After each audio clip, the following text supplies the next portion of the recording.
ሰላም ሰላም ሰላም ሰላም ውድ ጓደኞቼ እንዴት ናችሁ? ደህና ናችሁ? ሁሉ ሰላም፣ ሁሉ መልካም ነው። እኔ ከሁሉ አሪፍ ነው። እንዴት ናችሁ? ደህና ናችሁ? እንዴት ይዟችኋል? ጠፋችሁ አይደል? እኔም ጠፍቻለሁ። እኔ የምለው ምን አለ አንዳንድ ጊዜ በርታ በርታ በርታ በርታ ብታረጉ ስሩን ብታበረታቱ። ምንድን ነው ችግሩ? እውነት ምንድን ነው ችግሩ?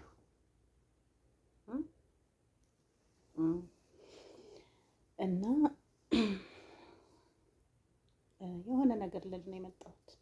ሰሞኑን ስለ የምታረጉት አንዳንድ ካፕሎች ማለት በትዳር ላይ ያላችሁ፣ ትዳር ክቡር ነው። በተለይ ደግሞ ወልዳ የተነሳች ሴት ክብር ናት። አንደኛ ነገር ሰውነቷ ክፍት ነው። ሁሉ ነገሯ ከራስ እስከ እግሯ ባለው ክፍት ነው። ገና ሁለት ወር አራስ ነው የያዘችው እና እንደዚህ አይነት አነጋገር እንደዚህ አይነት ለፎሎ መሰብሰቢያ ምናምን ባታረጉ ጥሩ ነው። ለምን በዛ ሰዓት የሚከሰቱ ብዙ በሽታዎች አሉ። አንደኛ እንደ ደም ብዛት አለ፣ ስኳር አለ፣ ብዙ ነገር አለ በወላድ ላይ ማለት ነው። ድንጋጤ እና ጥሩ አይደለም። እኔ በዚህ ለስራ ምናምን ሳይሆን የራሴን የሴትነቴን የተሰማኝን ነው። እና ክብር አላት አንድ ወላድ።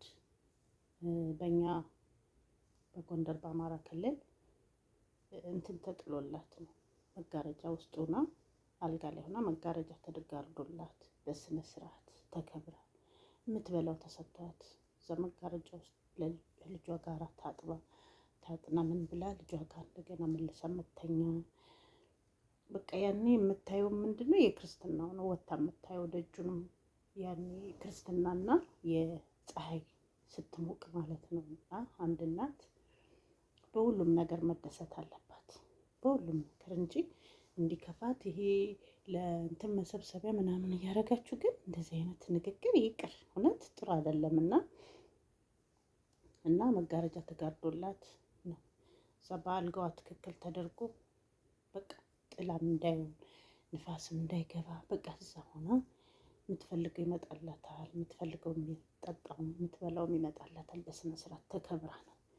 ግን አንዳንድ ቦታ ስናይ ደግሞ ሳሎን ልጅ ይዘው ቁጭ ብለው ንፋስ ምናምን እንደዛም እየሆነ እንደዚህ አይነት ድንጋጤ ፕራንክ ለሰው ልጅ ጥሩ አይደለም። አንድ እናት ክብር ናት። ከወለደች ካገባች እናት ክብር ናት። ባትወልድም ብትወልድ መከበር አለባት አንድ ሴት። እና ይሄን ይመስለኛል። ሁላችሁም ደግሞ አንድ አይቻለሁ